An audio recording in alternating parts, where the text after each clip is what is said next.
യേശുവേ നന്ദി. എനിക്ക് ഒരു മുഴയുണ്ടെന്ന് ഡോക്ടർ പറഞ്ഞായിരുന്നു. ഞാൻ കഴിഞ്ഞ ആഴ്ച വന്ന് മാതാവിൻ്റെ മുന്നിൽ കരഞ്ഞ് പ്രാർത്ഥിച്ചു. മാതാവേ, 2 ദിവസം കഴിയുമ്പോൾ സ്കാൻ ചെയ്യുവാണ്, എനിക്കൊന്നും കാണരുതേ എന്ന് പ്രാർത്ഥിച്ചതിൻ്റെ ഫലമായി സ്കാൻ ചെയ്തു. ഒരു കുഴപ്പമില്ലെന്ന് ഡോക്ടർ പറഞ്ഞു. മാതാവിനും തിരുക്കുമാരനും 1000 നന്ദി പറയുന്നു. അതുപോലെ തന്നെ എൻ്റെ ആങ്ങളയ്ക്ക് പേരേക്ക് ലോൺ എടുത്തിട്ട് ഡെപ്തി നോട്ടീസ് വന്നു. പുള്ളി അരിഞ്ഞുകൊണ്ട് എന്നോട് പറഞ്ഞു, എടി ഞാൻ എന്ത് ചെയ്യും, എൻ്റെ കുറച്ച് പൈസയേ ഉള്ളൂ, ഞാൻ എന്ത് ചെയ്യും. ഞാൻ പറഞ്ഞു, താൻ വിഷമിക്കാതെ ഞാൻ മാതാവിൻ്റെ അടുത്ത് നിന്ന് പ്രാർത്ഥിച്ച ഒരു ഫലം കിട്ടാതിരിക്കില്ല. ഞാൻ പ്രാർത്ഥിച്ചു, ബാങ്കിൽ നിന്ന് വിളിച്ചു, ഇളവ് നൽകി. കുറച്ച് നാൾ കഴിഞ്ഞ് പൈസ അടിച്ചാൽ മതിയെന്ന് പറഞ്ഞു.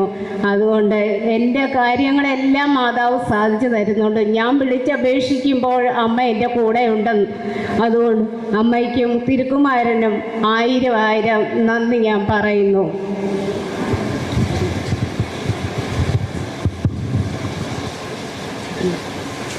ജെറമിയായുടെ പുസ്തകം 31-ാം അധ്യായം 9-ാമത്തെ വാക്യവും ഏശയ്യായുടെ പുസ്തകം 33-ാം അധ്യായം 22-ാമത്തെ വാക്യവും, ഈ 2 വാക്യങ്ങൾ ഈ കുടുംബത്തിന് വേണ്ടി ഞാൻ പ്രാർത്ഥിച്ചെടുത്തതാണ്. എനിക്ക് സർവശക്തനായ ദൈവം തന്ന വചനം നിങ്ങളും ശ്രവിക്കുവിൻ. കണ്ണീരോടെയാണ് അവൻ വരുന്നത്, എന്നാൽ ഞാൻ അവനെ ആശ്വസിപ്പിച്ച് നയിക്കും. അവരുടെ വഴി സുഗമമായിരിക്കും, അവർക്ക് കാലിടറുകയില്ല. എന്തെന്നാൽ ഞാൻ ഇസ്രായേലിൻ്റെ പിതാവാണ്. യെശയ്യാ 33:22 കർത്താവ് ഞങ്ങളുടെ ന്യായാധിപനാകുന്നു, അവിടുന്ന് ഞങ്ങളുടെ ഭരണാധിപനും രാജാവുമാകുന്നു, അവിടുന്ന് ഞങ്ങളെ രക്ഷിക്കും. ദൈവത്തിൽ പൂർണ്ണമായി ആശ്രയിക്കുക, മറ്റെങ്ങും രക്ഷയില്ല.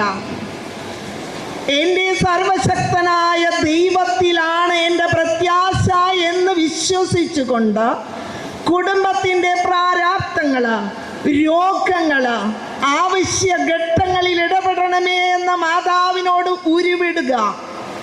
അവിടെ പരിശുദ്ധ അമ്മ ഇടപെടും എന്നുള്ളതിൻ്റെ ഉത്തമ തെളിവാണ് ഈ സഹോദരിക്ക് ലഭിച്ച സാക്ഷ്യം.